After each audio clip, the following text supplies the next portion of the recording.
Welcome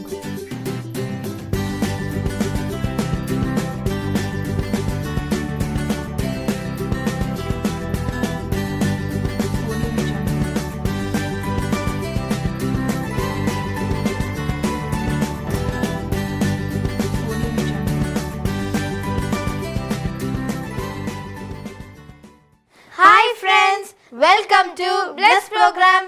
friends எல்லாரும் எப்படி இருக்கீங்க? நல்லா இருக்கீங்களா? இந்த ப்ரோக்ராம் மூலமா நானும் ஜெசிகாக்காவும் உங்களை மீட் பண்ணுறதுல ரொம்ப ஹாப்பியாக இருக்கும். இப்போ நம்ம ப்ரேயர் சாங்கோட ஸ்டார்ட் பண்ணிடலாமா?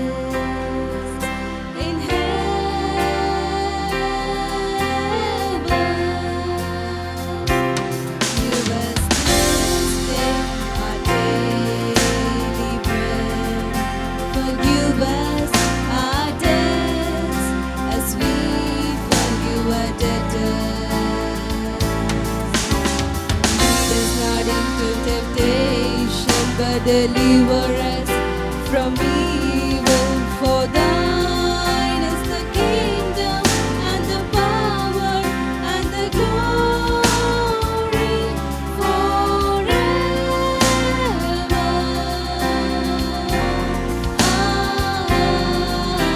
Amen. Forever and ever.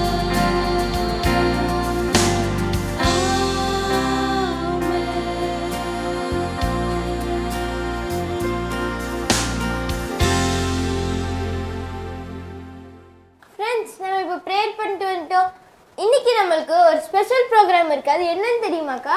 ஆமா திவ்யா, அக்டோபர் 2 நீ என்ன செலிப்ரேட் பண்ண? காந்தி ஜெயந்தி. காந்தி ஜெயந்தினா என்னது திவ்யா? காந்தி ஜெயந்தின்றது காந்திஜியோட பர்த்டேவை நம்ம செலிப்ரேட் பண்றது. காந்திஜியா? காந்திஜினா யார் உங்களுக்கு தெரியுமா குட்டீஸ்? உனக்கு தெரியுமா திவ்யா? தெரியுங்கக்கா. Gandhiji is the father of our nation. Gandhiji நம்மளோட ஃபாதர் ஆஃப் அவர் நேஷன். எதுக்கு இருக்காங்க தெரியுமா? அவர் தான் இந்தியாவோட ஒரு பெரிய ஃப்ரீடம் ஃபைட்டர். அவர் தான் நம்ம இந்தியாவுக்கு ஃப்ரீடமே வாங்கி கொடுத்தாரு. அவர் இந்தியாவோட ஒரு கிரேட் லீடர். அவரை பார்த்து இன்னும் நம்ம கற்றுக்கலாம். அதுக்கு முன்னாடி நம்ம போய் ஆக்ஷன் சாங் பார்த்துட்டு வந்துடலாம்.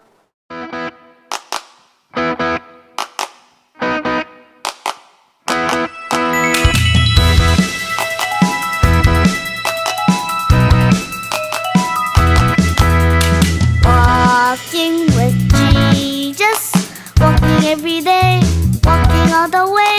Walking with Jesus, walking with Jesus alone. Walking in the sunlight, walking in the shadow, walking every day, walking all the way.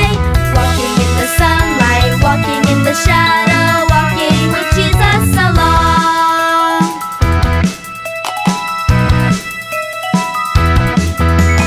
Walking with Jesus, walking every day, walking all the way. Walking with Jesus, walking with Jesus alone. Walking in the sunlight, walking in the shadow, walking every day, walking all the way. Walking in the sunlight, walking in the shadow, walking with Jesus alone. Friends எல்லாரும் சூப்பரா action பண்ணீங்க. இப்போ நம்ம எல்லாரும் சேர்ந்து இயேசுவை worship பண்ணலாமா? Dear குட்டீஸ், நம்ம எல்லாம் சேர்ந்து இணைந்து சர்வ வல்லமை உள்ள ஆண்டவரை அப்படியே உயர்த்த போகிறோம். அவர் கனப்படுத்த போகிறோம். எஸ், அவரை ஆராதிக்கிறது மூலமாக, அவருக்கு கீழ்ப்படுகிறது மூலமாக, அவர் செவி கொடுக்கிறது மூலமாக நிச்சயமா நம்ம அவரை கனப்படுத்த முடியும். ஒரு அருமையான பாடல் சொல்ல போகிறோம். நம்ம டேடியை பார்த்து சொல்ல போகிறோம். நீங்கள் சொன்னால் நான் செய்வேன், நீ காட்டும் வழியில் நடப்பேன், பாதத்தை பிடிச்சு கொள்வேன். என் அன்பு இயேசுவே, எல்லாம் சேர்ந்து இணைந்து சொல்லுவோமா? நீ சொன்னால் போதும் செய்வேன், நீ காட்டும் வழியில் நடப்பேன், உம் பாதம் ஒன்றே பிடிப்பேன் என் அன்பு இயேசுவே. நீ சொன்னால் போதும் செய்வேன், நீ காட்டும் வழியில் நடப்பேன், உம் பாதம் ஒன்றே பிடிப்பேன் என் அன்பு இயேசுவே. ஓ ஆராதனை இயேசுவுக்கே. எல்லாம் சொல்லுங்க, ஆராதனை இயேசுவுக்கே. கரங்களை உயர்த்தி, ஓ ஆராதனை இயேசுவுக்கே, ஆராதனை இயேசுவுக்கே. நீ சொன்னால் போதும் செய்வேன், நீ காட்டும் வழியில் நடப்பேன், உம் பாதம் ஒன்றே பிடிப்பேன் என் அன்பு இயேசுவே. நீ சொன்னால் போதும் செய்வேன், நீ காட்டும் வழியில் நடப்பேன், உம் பாதம் ஒன்றே பிடிப்பேன் என் அன்பு இயேசுவே. கடல் மீது நடந்திட்டு உம் அற்புத பாதங்கள் எந்த முன்னே செல்வதால் எனக்குள்ள கவலை. கடலையும் காற்றையும் அதட்டிய உம் அற்புத வார்த்தைகள் எந்த முன்னே செல்வதால் எனக்கேது கவலை. கடல் மீது நடந்திட்ட உம் அற்புத பாதங்கள் எந்த முன்னே செல்வதால் எனக்கு கவலை. காற்றையும் கடலையும் அமர்த்திய உன் அற்புத வார்த்தைகள் எந்த முன்னே நிற்பதால் எனக்கேது கவலை. நீ சொன்னால் போதும் செய்வேன், நீ காட்டும் வழியில் நடப்பேன், உன் பாதம் ஒன்றே பிடிப்பேன் என் அன்பு இயேசுவே. நீ சொன்னால் போதும் செய்வேன், நீ காட்டும் வழியில் நடப்பேன், உன் பாதம் ஒன்றே பிடிப்பேன் என் அன்பு இயேசு. ஆராதனை ஆராதனை இயேசுவுக்கே.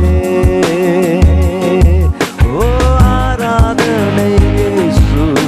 நல்ல கண்களை மூடி கரங்களை உயர்த்தி கூட்டி சொல்லுங்க, ஆராதனை இயேசு. கொஞ்சம் வாய்மலைஸ் பண்ணி சொல்லுங்க, ஓ ஆராதனை இயேசுவுக்கே. ரெண்டு கரத்தை உயர்த்தி, ஆராதனை இயேசு. எங்கள் சர்வ வல்லமையுள்ள தேவனே, ஆராதனை இயேசு. கடலையும் காற்றையும் அமைதிப்படுத்தின தெய்வமே, ஆராதனை இயேசுவுக்கே. சர்வ வல்லமை உள்ளவரே, ஆராதனை இயேசுவுக்கே. நீ சொல்லாகும், நீர் கட்டளையிட நிற்கும், நீ சொல்லாகும், நீர் கட்டளையிட நிற்குமே. எல்லாவற்றின் மேல் அதிகாரம் உடையவரே, சர்வ வல்லவரே, அவையும் இம்மட்டும் வா மிஞ்சி வராதே சொன்னா அப்படியே ஸ்டாப் ஆயிருமே.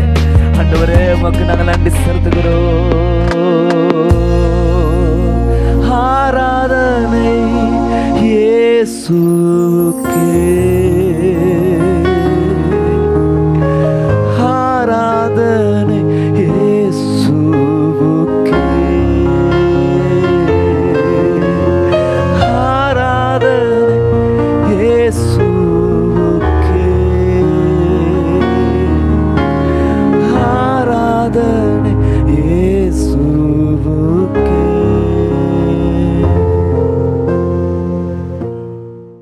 ஓகே குட்டீஸ், நீங்கள் எல்லாரும் உண்மையாக வர்ஷிப் பண்ணீங்களா? நீங்கள் உண்மையாக வர்ஷிப் பண்ணியிருந்தா நீங்கள் இயேசுவோட ப்ரெசன்ஸை ஃபீல் பண்ணியிருந்துப்பீங்க. அக்கா, காந்திஜியை பற்றி கொஞ்சம் இன்ஃபர்மேஷன் சொல்கிறேன்னு சொல்லியிருந்தீங்களா? ஆமாம் திவ்யா, காந்திஜி தான் நம்மளோட இந்தியாவுடைய great father of our nation. அவர் நம்ம இந்தியாவுடைய ஒரு கிரேட் லீடராக இருந்தார். அவர் எதுக்கு நம்ம இந்தியாவோட கிரேட் லீடராக இருந்தார்னா, நம்ம இந்தியா மக்களை பிரிட்டிஷ்காரவங்க கிட்ட இருந்து ஃப்ரீடம்க்கு லீட் பண்ணார்.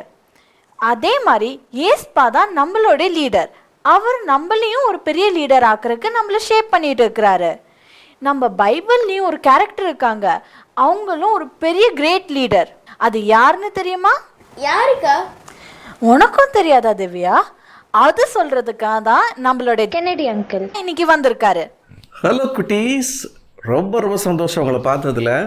நம்ம பிளஸ் ப்ரோக்ராமில் ஒவ்வொரு வாரமும் இப்போ யாரை பற்றி பார்த்துட்டு வரோம்? தேவனுடைய தீர்க்கதரிசிகள், the prophets of the almighty God. சரி, இப்போ இன்னைக்கு ஒரு ப்ராஃபட்டை பற்றி பார்க்க போகிறோம். இவர் 4000 வருஷத்துக்கு முன்னால் இஸ்ரவேலில் வாழ்ந்தவர். இவரை குறித்து பைபிள் என்ன போட்டிருக்கு அப்படின்னா, உபாகமத்தின் புஸ்தகம் 34வது அதிகாரத்தில் கடைசி வசனத்தை நீங்கள் பார்த்தீங்கன்னா 12வது வசனம், கர்த்தரை முகமுகமாய் அறிந்த மோசேயை போல ஒரு தீர்க்கதரிசியும் இஸ்ரவேலிலே அப்புறம் எழும்பினதில்லை என்று விளங்கும் என்று போட்டிருக்கு. யாரை குறித்து சொல்லப்பட்டிருக்கு? மோசே குறித்து சொல்லப்பட்டிருக்கு. மோசே is a leader, is a prophet.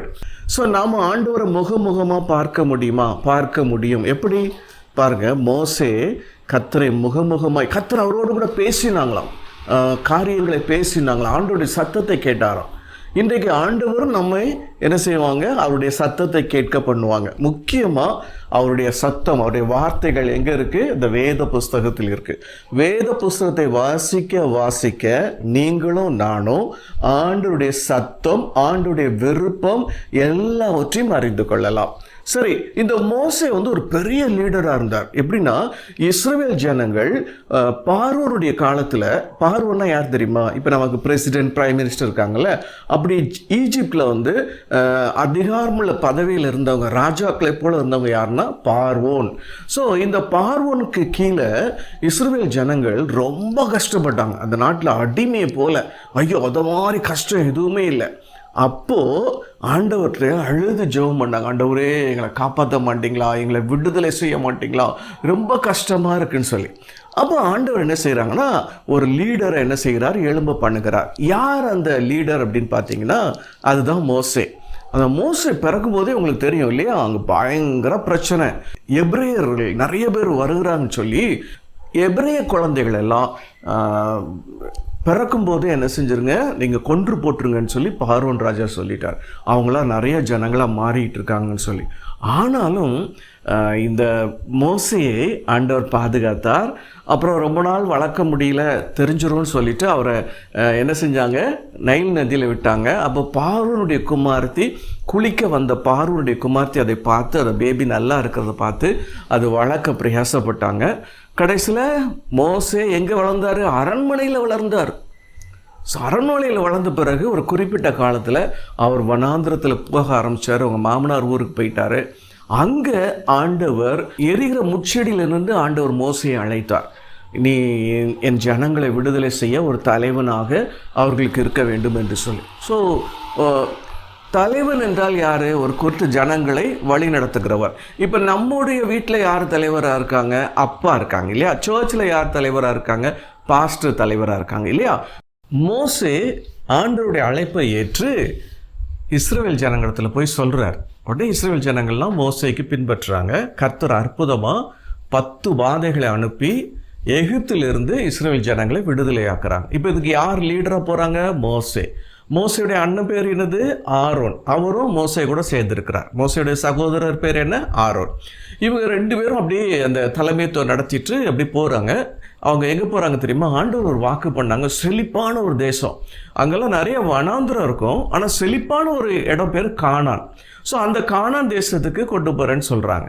அப்படி போயிட்டு இருக்கும்போது என்ன செய்கிறாங்கன்னா, அவங்க கரெக்டாக கொண்டு போய் அவங்கள சேர்க்கறதுக்கு முன்னால் ஆண்டவர் தம்முடைய ஜனங்கள் எப்படி வாழணும் அப்படின்னு சொல்லி மோசே இடத்துல பேசுகிறாங்க. மலை மேலே ஏற வர சொல்லி அங்கே 40 நாட்கள் தண்ணீர் கொடுக்காம சாப்பிடாமல் இருந்து அவர் தேவனோடு பேசுகிறாங்க. தேவன் அவருக்கு 10 கட்டளைகளை கொடுத்தாங்க. இந்த உலகத்தில் ரொம்ப ஃபேமஸாக சொல்லப்படுகிறது என்னென்னா, இந்த 10 கமாண்ட்மெண்ட்ஸ். ஸோ அந்த கமாண்ட்மெண்ட்ஸ்லாம் ஆண்டவர் சொல்ல மோசே என்ன செய்கிறார்? அது கேட்கிறார். ஆண்டவரே அதை கற்பனைகளை எழுதி கொடுக்குறார். அது மட்டும் இல்லை, ஆசாரிப்பு கூடாரம் எப்படி இருக்கணும், ஆசாரியர்கள் எப்படி இருக்கணும், தேவாலயத்தில் என்னென்ன காரியங்கள்லாம் இருக்கணும்னு சொல்லி அழகாக திட்டமிட்டு அந்த அளவு எந்த மெட்டீரியல் செய்யப்படணும் எல்லாமே ஆண்டவர் சொல்ல மோசே அதை குறித்து கொண்டு கீழே ஜனங்களிடத்தில் சொல்லி ஜனங்களை அன்பாக வழி நடத்தினார். இந்த மோசே ஒரு தலை சிறந்த தீர்க்கதரிசி என்று பார்க்கிறோம். அது மட்டுமல்ல, அவர் ஒரு லீடராக இருந்தார். அந்த சின்ன வயசுலே ஆண்டவர் அவர் மீது ஒரு கருணை வைத்ததினாலே அவரை தனியாக வேறு பிரித்து அவருக்கு சகல விதமான கலைகளையும் கற்றுக் கொடுத்து பின் நாட்களிலே ஒரு தலைவராக தீர்க்கதரிசியாக யூஸ் பண்ணாங்க. இன்றைக்கி நீ கூட சின்ன வயசுலேயே சர்ச்சுக்கு வர, பைபிள் வாசிக்கிறா, நிறைய சண்டே கிளாஸ் சாங்ஸு, பைபிள் லெசன்ஸ்லாம் படிக்கிற காரணம் என்ன தெரியுமா? ஆண்டவர் உன்னை ஒரு பெரிய காரியத்திற்காக தெரிந்து கொண்டிருக்கிறார். ஆண்டவர் உன்னை தலைவராக, மற்ற ஜனங்களை ஆண்டவர் பக்கமாக நடத்துகிற ஒரு தலைவராக, ஒரு நல்ல தலைவராக ஆண்டவர் உன்னை ஏற்படுத்தியிருக்கிறார். இயேசு நமக்கு மெய்யான தலைவர். இயேசுவை பின்பற்ற வேண்டும் என்று ஆண்டவர் விரும்புகிறார். ஸோ நீயும் ஆண்டோடைய சத்தத்தை கேட்க முடியும். அவருடைய சமூகத்தில் காத்திருந்தால் கர்த்தரோடு கூட பேசுவார். சரி, அடுத்த வாரம் இன்னொரு தீர்க்கதரிசி பற்றி பார்க்கலாமா? பாய். ஓகே குட்டீஸ், நான் சொன்ன கிரேட் லீடர் யாருன்னு உங்களுக்கு தெரிஞ்சிருச்சா? ஆமாக்கா, அவர்தான் மோசஸ். ஓகே திவ்யா, இப்போ நம்ம நெக்ஸ்ட் எந்த ப்ரோக்ராம் பார்க்க போகிறோம்? நெக்ஸ்ட் நம்ம எல்லாருக்கும் பிடிச்ச ஜிக்கி பார்க்க போகிறோம். இது வரைக்கும் ஏதோ இருந்தேன், நீங்கள் வந்துட்டீங்களா, ரொம்ப நல்லா இருப்பேன். ஏன் எவ்வளோ கவலையாக பேச? என்னைய கிளாஸ் லீடர் ஆக்கிட்டாங்க. கிளாஸ் லீடர்னா பெருமை தானடா. கங்க்ராட்ஸ்ல. எனக்கு தெரிஞ்ச வரைக்கும் கிளாஸ் லீடரான பெரிய பெருமை தான்டா. கிளாஸ் லீடர்னாலே கெத்துடா. நீ பார்த்த. Hi friends. ஹாய் ஜிக்கி. என்ன ரொம்ப டிஸ்கஷன் போயிட்டு இருக்கீங்க? தெரியுமா, ஜோயல் கிளாஸ் லீடர் ஆயிட்டான். Wow, congratulations Joel. என்ன உன் முகத்துல சந்தோஷத்தையே காணோம்? உனக்கு என் கிளாஸை பற்றி தெரியாது. அப்படி என்ன உன் கிளாஸ்ல இருக்கு? என் கிளாஸில் இருக்க பசங்க பூரா ரொம்ப சேட்டைக்கார பசங்க. அவங்க என்ன தப்பு பண்ணாலும் என்னைய தான் மாட்டி விடுவாங்க. அவங்க பண்ணுற தப்புக்கெலாம் நான் தான் பழி ஏற்றுக்கணும். அவங்க என்ன சொன்னாலும் மிஸ்ஸு நம்பிடுவாங்க. அதனால என்னைய தான் அடிப்பாங்க. சரி, நீ ஒன்று ஏன் மிஸ் லீடர் ஆக்கியிருப்பாங்க தெரியுமா? நீ எல்லாரையும் சகிச்சு எல்லாரையும் அரவணைச்சு கொண்டு போய் லீட் பண்ணுறவங்க பேர் தான் லீடர். அதனால தான் ஒன்று உங்க மிஸ் லீடர் ஆக்கியிருக்காங்க. இது உனக்கு புரியுதா? புரியுது. சரி, உங்களுக்கு தெரிஞ்ச லீடர்ஸோட பேர் சொல்லுங்க பார்க்கலாம். நம்ம பைபிள் எடுத்துக்கிட்டா மோசே ஒரு பெரிய லீடர். நம்ம நாட்டை எடுத்துக்கிட்டோம்னா காந்திஜி இருக்காங்க. நம்ம சர்ச் எடுத்துக்கிட்டோம்னா பாஸ்டர் பெரிய லீடர். ஃப்ரெண்ட்ஸ், நீங்கள் சொன்னது எல்லாமே சரிதான். ஸோ மோசே இஸ்ரேல் மக்களை வழிநடத்தி கொண்டு போனாங்க. அவர் ஒரு லீடர். அண்ட் நீங்கள் சொன்னது மகாத்மா காந்திஜி, அவர் ஒரு லீடர். நம்ம நாட்டுக்கு சுதந்திரம் வாங்கி கொடுத்தாங்க. பாஸ்டர் ஒரு சர்ச்சுக்கு லீடர். அவங்க நம்மளை வழிநடத்தி கொண்டு போகிறாங்க. ஸோ நீங்கள் சொன்னது எல்லாமே கரெக்டு தான். இவங்க சொல்கிறத எல்லாம் மக்கள் கேட்டிருப்பாங்கன்னு நினைக்கிறீங்க நீங்கள்? ஆமா, மோசே சொன்னா இஸ்ரேல் மக்கள் எல்லாம் கேட்பாங்க. ஆஹா, அதே மாதிரி தான் காந்திஜி சொன்னாங்க தான் மக்கள் கேட்டாங்க. ஒரு பாஸ்டர் சொன்னால் சபை மக்கள் எல்லாரும் கேட்க தான் செய்வாங்க. ஃப்ரெண்ட்ஸ், என்ன பேசுறீங்க நீங்க? மோசே சொன்னா இஸ்ரேல் மக்கள் எல்லாம் கேட்டாங்களா? கொஞ்சம் யோசிச்சு பாருங்க. இஸ்ரேல் மக்கள் மோசே கிட்ட எவ்வளவு சண்டை போட்டாங்கன்னு நீங்க பைபிள்ல ரீட் பண்ணிருக்கீங்களா? பண்ணி இருக்கும். மோசே அவங்க கேட்டதெல்லாம் கொடுத்தாரு. அவங்க சாப்பாடு வேணும்னு கேட்டாங்க, அப்போ சாப்பாடு வர வச்சாரு. தண்ணி வேணும்னு கேட்டாங்க, தண்ணி கொடுத்தாரு. ஆனால் ஒரு விஷயம் தெரியுமா? சாப்பாடு கொடுத்ததுக்கு அப்புறம் கூட அவர்கிட்ட அவங்க சண்டை போட்டாங்க தெரியுமா? சண்டை போட்டாங்க. ஆமா, அவங்களுக்கு வெஜ் தான் கிடைச்சிச்சான், நான்வெஜ் கிடைக்கலையா. அதுக்கு போய் சண்டை போட்டிருக்காங்க. ஆனாலும் அவ்வளோ மக்களை அவரு வழி நடத்தி கொண்டு போனாங்க, தெரியும்ல? அண்ட் உங்களுக்கு தெரியுமா, father of nation Mahatma Gandhi அவர் சொல்லும் போது எல்லாருமே கேட்டிருப்பாங்கன்னு நீங்க நினைக்கிறீங்க? ஆமா, இல்லவே இல்லை. அவர் ரொம்ப கஷ்டப்பட்டு தான் நமக்கு சுதந்திரம் வாங்கி கொடுத்தாங்க. அஹிம்சை முறையில் அவர் சுதந்திரம் வாங்கி கொடுத்தாங்க. அவர் சொல்றதையும் நிறைய மக்கள் கேட்டுக்கவே இல்லை, அவருக்கு எதிர்த்து நின்னாங்க. அண்ட் நம்ம பாஸ்டர் எடுத்துக்கோங்க, பாஸ்டர் சொல்றதெல்லாம் நம்ம கேட்டுடுறோமா? கொஞ்சம் யோசிச்சு பாருங்க. அப்போ சண்டே கிளாஸ்க்கு நம்மளை அட்டென்ட் பண்ண சொல்றாங்களே, நம்ம எல்லா சண்டே கிளாஸ் அட்டென்ட் பண்றோமா? முக்கால்வாசி அட்டன் பண்ணியிருப்பேன்னு நினைக்கிறேன். Plus program every Sunday 5 o'clock வருதுல்ல, அதை நம்ம பார்க்குறோமா? 2 வாரம் பார்ப்போம். அடுத்து ஒரு வாரம் பார்க்க மாட்டோம். பைபிள் ரீட் பண்ணி ப்ரேயர் பண்ண சொல்றாங்கல்ல, நம்ம தினமும் பைபிள் ரீட் பண்ணி ப்ரேயர் பண்றோமா? பாதி நாள் பண்ணுறோம், பாதி நாள் பண்ண மாட்டோம். இப்ப தெரியுதா, நம்மளே வந்து கேட்க மாட்டேங்கிறோம். சோ ஒரு லீடர் சொல்றத நம்மளே கேட்கல. ஏன் நம்ம கேட்காம இருக்கிறோம்? இப்படி கேட்காம இருக்கும்போது பாதி பேர் கேட்பாங்க, பாதி பேர் கேட்க மாட்டாங்க, இப்படிதான் இருப்பாங்க. ஆனா ஒரு லீடர் என்ன பண்ணுவாங்கன்னா நம்மள அரவணைச்சு சேர்த்து அன்பா இது எல்லாத்தையுமே கேட்க வைப்பாங்க. அதை நம்ம பாஸ்டர் பண்றாங்க, நம்மள கேட்க வைக்கிறாங்க இல்லையா?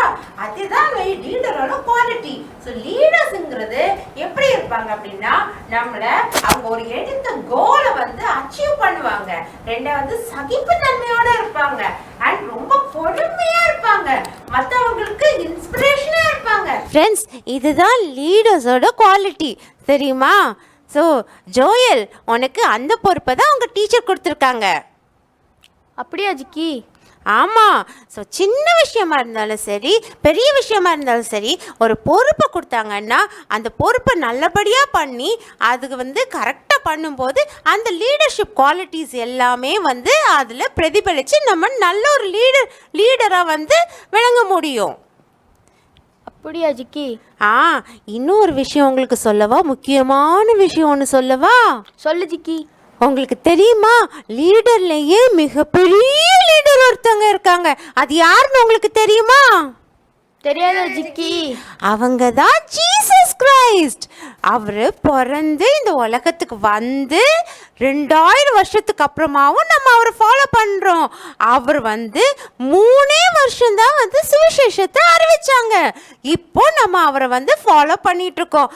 அவருடைய குவாலிட்டிஸ், லீடர்ஷிப் குவாலிட்டிஸ் எல்லாமே நம்ம பைபிளில் படிச்சிருக்கோம். ஸோ அவரை நம்ம பின்பற்றி அவரை போல வாழ்க்கை வாழ்கிறதுக்கு நம்ம ட்ரை பண்ணணும். சரி ஜிக்கி. அப்போ நான் மோசே, காந்தி, பாஸ்டர், ஜீசஸ் இவங்க வரிசையில் நான் வந்துட்டேனா? ஆமாம், நீயும் அவங்க வரிசையில் வந்துட்ட. இன்னைக்கு உனக்கு கொடுக்குற இந்த சின்ன பொறுப்பை நீ நல்ல லாயலாக நீ பண்ணி முடிச்சேன்னு வச்சுக்கோயேன். அப்புறம் நீ வளர்ந்ததுக்கு அப்புறம் கொடுக்குற பொறுப்பையும் நீ நல்லா பண்ணுவ. நல்ல ஒரு பெரிய லீடராக உன்னால் வர முடியும். சரி ஜிக்கி, நான் இந்த லீடர் பதவியை ஏற்றுக்கிடுதேன். Very good. என்னடா சுரண்டிக்கினே இருக்கிறீங்க? லீடரெல்லாம் ஆயிட்டேன், பொறுப்பெல்லாம் ஏற்றுக்கிட்டேன், அந்த ட்ரீட்டு வச்சிருவோம். ஃப்ரெண்ட்ஸ், நம்ம ஜிக்கி இன்னைக்கு ஒரு வேல்யூபிளான லெசன் சொல்லி கொடுத்துச்சு, அப்படிதானே? அக்கா, நெக்ஸ்ட் நம்ம என்ன ப்ரோக்ராம் பார்க்க போகிறோம்? இப்போ நம்ம ஷைனிங் ஸ்டார்ஸ் பார்க்க போகிறோம். இன்னைக்கு நம்ம ஒரு புது ஸ்டாரை நம்ம பார்க்க போகிறோம்.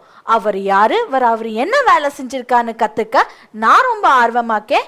நீங்களும் ஆர்வமாக்கீங்கன்னு நான் நம்புகிறேன். அதே ஆர்வத்தோட அவர் யாருன்னு நம்ம பார்ப்போமா? Hi friends, welcome to shining star. Hello குட்டீஸ், இந்த ஷைனிங் ஸ்டார் ப்ரோக்ராம் மூலிமா உங்களை எல்லாரையும் மீட் பண்ணுறதுல எங்களுக்கு ரொம்பவே சந்தோஷம் குட்டீஸ். ஃப்ரெண்ட்ஸ், நம்ம இன்னைக்கு ஒரு நியூ ஷைனிங் ஸ்டார் பற்றி பார்க்க போகிறோம். அவர் யார், அவர் என்ன செஞ்சார்னு இன்னைக்கு நம்ம பார்ப்போமா? எஸ் குட்டீஸ், நம்ம இன்னைக்கு ஒரு நியூ ஷைனிங் ஸ்டார் பற்றி தான் பார்க்க போகிறோம். அவர் யார் தெரியுமா? அவர் வந்து ஒரு தமிழ் அறிஞர்னு கூட சொல்லலாம். நம்ம தமிழ் மொழியை இந்த உலக அளவில் வந்து பிரபலமடைய செஞ்சவரை பற்றி தான் இன்றைக்கி நம்ம பார்க்க போகிறோம். அவர் ஒரு மிஷினரி. அவர் என்னெல்லாம் செஞ்சாங்க அப்படின்னு சொல்லி தான் நம்ம இன்னையிலேருந்து நம்ம பார்க்க போகிறோம். நீங்களாம் ரெடியாக இருக்கீங்களா? ஓகே. இன்றைக்கி நம்ம பார்க்க போகிற அந்த ஷைனிங் ஸ்டார் யாருன்னா அவர் தான் ஜியு போப். ஜியு போப் அவரோட ஃபுல் நேம் என்னமா?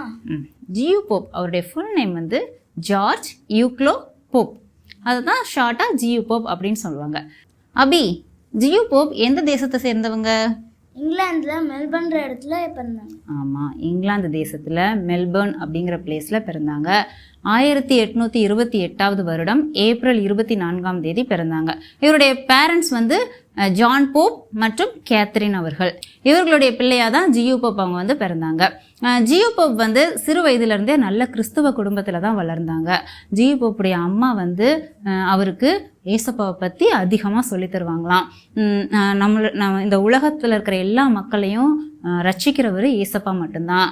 எல்லாருக்கும் பாவத்திலேருந்து மன்னிப்பு கிடைக்கணும்னா அது வந்து ஏசப்பாவால் மட்டும்தான் முடியும் அப்படின்னு சொல்லி சிறு வயதில் இருக்கும்போதே தன்னுடைய பிள்ளைகளுக்கு அவங்க அம்மா வந்து ரொம்ப அதிகமாக கற்றுக் கொடுத்தே வந்தாங்களாம். ஸோ தாயினுடைய போதனையின் மூலமாக அதிகமாக சிறு வயதிலிருந்தே ஜியு போப் வந்து ஏசப்பாவை பற்றி ரொம்ப தெரிஞ்சிருந்தாங்க. ஒரு ஏசப்பா பிள்ளையாவே வந்து வளர்ந்துட்டு வந்தாங்க. ஜியு போப்புக்கு வந்து படிக்கிறதுல ரொம்ப இன்ட்ரெஸ்ட் இருந்தது. ஜியு போப் வந்து சிறு வயதிலிருந்தே ஹீப்ரூ, லாட்டின், கிரீக் இது போன்ற லாங்குவேஜஸ் எல்லாம் வந்து நல்லாவே தெரிஞ்சு வச்சுருந்தாங்களாம். அது மட்டும் இல்லாமல் ஏசப்பாவை பற்றி அவருக்கு ஆராய்ச்சி செய்கிறது ரொம்ப பிடிக்கும். அதனால பைபிளை நல்லா படிப்பாங்க. பைபிளை படிக்கிறது மட்டும் இல்லாமல் பைபிள் படிச்சுட்டு அதில் வந்து நோட்ஸ் எல்லாம் எடுத்து வைக்கிறதுக்கு அவர் ரொம்ப பிடிக்குமா. அதனால அவர் வந்து பைபிள் படிச்சுட்டு அந்த வசனங்களெல்லாம் நோட்ஸ் மாதிரியெல்லாம் எடுத்து வைப்பாராம். அது மட்டும் இல்லை, புக்ஸ் படிக்கும் போதும் அந்த புக்ஸ்க்கு மேல் பகுதியில், சைடில், கீழெல்லாம் என்ன செய்வாங்க, அவங்க வந்து படிச்சுட்டு நோட்ஸ் எல்லாம் எடுத்து வைப்பாங்களாம். இது மாதிரி அவருக்கு ரீடிங்கில் நல்ல ரொம்பவே இன்ட்ரெஸ்ட் எல்லாம் இருந்துச்சான். இது போல் நல்லா படிச்சுட்டு இருந்தாங்க. நல்லா ஏசப்பா பிள்ளையாகவும் இருந்தாங்க. ஜியு போப் அவர்கள் சிறு வயதிலிருந்தே ஏசப்பாவை பற்றி ரொம்ப அறிஞ்சவராக இருந்தார். அவருக்கு புக்ஸ் படிக்கிறதெல்லாம் ரொம்ப பிடிச்சிருந்துச்சு. அவர் வந்து சின்ன வயசுலேயே ஹீப்ரூ, லாட்டின், கிரீக்கு இது போன்ற லாங்குவேஜஸ் எல்லாம் நல்லாவே கற்று வச்சுருந்தாரு. ஸோ சின்ன வயசுலேருந்தே ஏசப்பாவை பற்றி ரொம்ப அறிஞ்சவராக இருந்தார். பைபிள் ரொம்ப நல்லா படிப்பாங்க.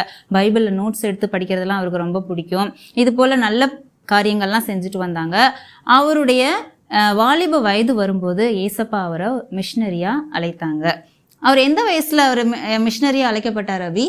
13 வயசுல அழைக்கப்பட்டார். ஆமாம், 13 வயசில் ஏசப்பா அவரை மிஷினரி ஊழியம் செய்கிறதுக்கு அழைத்தாங்க. அதை வந்து ஜியு போப் அவர்கள் உணர்ந்து கொண்டாங்க. ஸோ அவர் என்ன செஞ்சார், மிஷினரி ஊழியம் செய்ய போகலான்னு முடிவெடுத்தார். அவர் எங்கே சென்றிருப்பார், எந்த நாட்டுக்கு போயிருப்பார், உங்களுக்கு நல்லாவே தெரிஞ்சிருக்கும். அவர் எங்கே வந்திருந்தாரு, எங்கே வந்தார் அபி? இந்தியாவுக்கு சென்னையில் வந்தாங்க. ஆமாம், இந்தியாவுக்கு வந்தாங்க. ஸோ இந்தியாவில் தான் ஜியு போப் அவர்கள் ஊழியம் செஞ்சாங்க. இந்தியாவில் எப்போ வந்தாங்க, அவங்க ஃபர்ஸ்ட் எந்த பிளேஸ்க்கு வந்தாங்க, எந்த ஊரில் அவங்களுடைய ஊழியம் அதிகமாக விரிவடைஞ்சுது, இப்படியெல்லாம் சொல்லி நம்ம வரப்போகிற நாட்களில் பார்க்க போகிறோம். தொடர்ந்து காத்துருங்க குட்டீஸ். உங்களுக்கு ரொம்ப யூஸ்ஃபுல்லான இன்ஃபர்மேஷன்ஸ் எல்லாம் நாங்கள் இன்னும் வர வாரங்களில் சொல்கிறோம். அது வரைக்கும் காத்துருங்க. Until then bye friends. இன்னைக்கு ஷைனிங் ஸ்டார்ஸில் நம்ம ஜியு போப் பற்றி பார்த்தோம், அப்படி தானே? ஆமாம் திவ்யா, இன்னைக்கு ஜியு போப்பை பார்த்து நம்ம நிறையா கற்றுக்கிட்டோம். இதோட கண்டினியூஷன் நம்மளுக்கு நெக்ஸ்ட் வீக் வரும். அதையும் மறக்காமல் பாருங்கள். நெக்ஸ்ட் நம்ம ஆர்ட் பார்க்க போகிறோம். Over to art segment. Hi குட்டீஸ், இந்த ஆர்ட் செக்மெண்ட்டில் உங்களை பார்க்குறதுல ரொம்பவும் சந்தோஷம். இப்போவும் நாம் சூப்பரான ஒரு க்ரியேட்டிவான ஆர்ட்டு தான் நம்ம இப்போ வரைய போகிறோம். அதுக்கு என்னென்ன திங்ஸ் தேவைன்னு பார்த்துடலாமா? ஒரு white paper, pencil, black pen, colour pencil.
ரொம்ப ஈஸியாக இருந்துச்சா?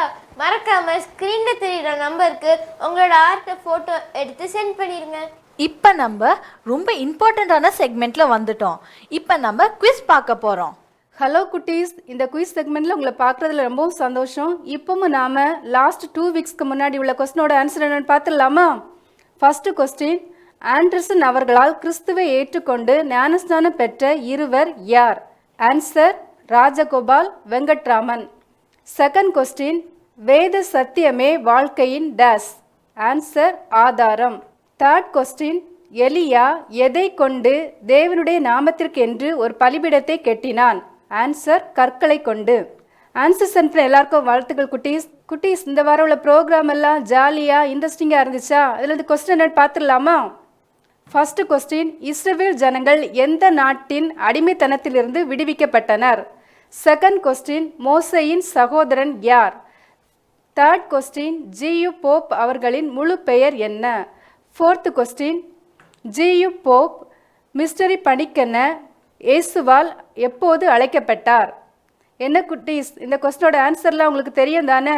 சீக்கிரமாக வாய்ஸ் ரெக்கார்ட் பண்ணியோ இல்லை டைப் பண்ணியோ ஸ்க்ரீனில் தெரிகிற வாட்ஸ்அப் நம்பருக்கு எங்களுக்கு சென்ட் பண்ணி விட்டுருங்க. தேங்க்யூ. ஃப்ரெண்ட்ஸ், குவிஸ் ரொம்ப ஈஸியாக இருந்துச்சா? நீங்கள் எல்லா ஆன்சரையும் கண்டுபிடிச்சிட்டிங்களா? உடனே ஸ்க்ரீனில் தெரிகிற வாட்ஸ்அப் நம்பருக்கு உங்களோட ஆன்சர்ஸை எழுதியோ டைப் பண்ணியோ வாய்ஸ் நோட்லேயோ அனுப்பிச்சி விட்ருங்க. இப்போ நம்ம மெமரி வேர்ஸ் பார்க்க போகிறோம். எல்லாரும் உங்கள் பைபிள் எடுத்துகிட்டு மெமரி வேர்ஸ் கற்றுக்கலாமா? ஹாய் ஃப்ரெண்ட்ஸ், நம்ம இப்போ மெமரி வேர்ஸ் படிக்கலாமா? எல்லாரும் பைபிள் எடுத்துக்கோங்க. உபாகமம் 34:12. கர்த்தரை முகமுகமாய் அறிந்த மோசையைப் போல ஒரு தீர்க்கதரிசியும் இஸ்ரவேலில் அப்புறம் எழும்பினதில்லை. இன்னொரு வாட்டி சொல்லலாமா ஃப்ரெண்ட்ஸ்? கர்த்தரை முகமுகமாய் அறிந்த மோசையைப் போல ஒரு தீர்க்கதரிசியும் இஸ்ரவேலில் அப்புறம் எழும்பினது இல்லை. உபாகமம் 34:12.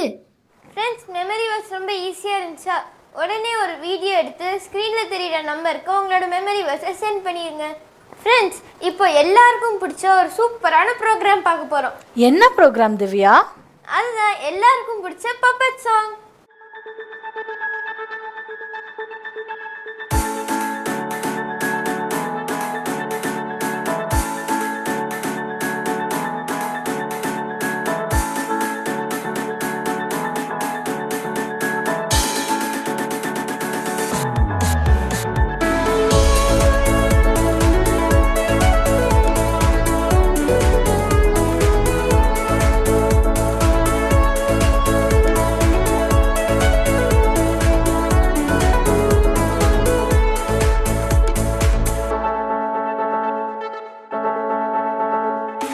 உறக்கம் தெளிவோம், உற்சாகம் கொள்வோம், உலகத்தின் இறுதி வரை.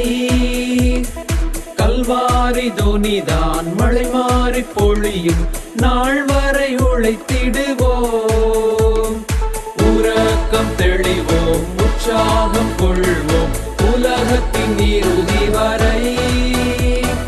கல்வாரி தோனிதான் மழை மாறி பொழியும் நாள் வரை உழைத்திடுவோம்.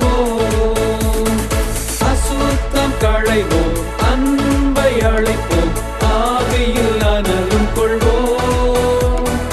அவர் படை ஜெயிக்க நம்மிடை கருத்து வேற்றுமையின்றி வாழ்வோம்.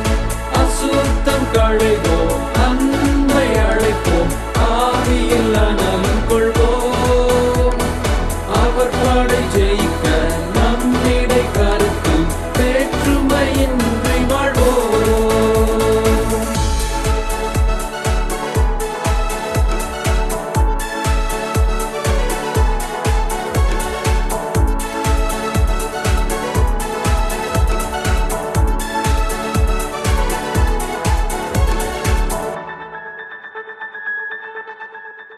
ஃப்ரெண்ட்ஸ், இந்த வாரம் ப்ரோக்ராம் உங்களுக்கு ரொம்ப பிடிச்சிருந்துச்சா? இப்போ நம்ம எண்டிங் ப்ரேயர் பண்ணிடலாமா? Prayer. Let the morning bring me the words of your unfailing love, for I have put my trust in you. Show me the way I should go, for I have lifted up my soul. Rescue me from my enemies, O Lord, for I hide myself in you. Teach me to do your will for you are my God. May your good spirit lead me on level ground. Search me, O God, and know my heart. Test me and know my anxious thoughts. See if there's any offensive way in me, and lead me in the everlasting life. Amen. Okay குட்டீஸ், நம்ம இன்னைக்கு leadership பற்றி கற்றுக்கிட்டோம்ல. எப்படி நம்ம இந்தியாவுக்கு ஒரு great leader Gandhiji நம்ம எல்லாரையும் லீட் பண்ணாரோ, வேற நம்ம இஸ்ரேல் மக்களுக்கு மோசஸ் எல்லாரையும் லீட் பண்ணார்ல, அதே மாதிரி நம்ம எல்லாருக்கும் ஒரு கிரேட் லீடர் இருக்காரு. அவர் யார் தெரியுமா? அவர் தான் நம்ம ஏசப்பா. நம்ம லீடர்ஸ் என்ன சொல்கிறாங்களோ அதை நம்ம கேட்டு நடந்துக்கிட்டா நம்ம லைஃப் எப்படி நல்லா இருக்கோ, ஏசப்பா நம்ம கிட்ட என்னென்னா சொல்கிறாரோ அது நம்ம கேட்டுக்கிட்டோன்னா நம்மளோட லைஃப் சூப்பராக போவோம். ஃப்ரெண்ட்ஸ், இந்த வாரம் ஸ்பெஷல் ப்ரோக்ராம் உங்களுக்கு ரொம்ப பிடிச்சிருந்துச்சா? இதே மாதிரி ஒரு சூப்பரான ப்ரோக்ராமோட நாங்கள் உங்களை நெக்ஸ்ட் வீக் மீட் பண்ணுறோம். Until then, bye.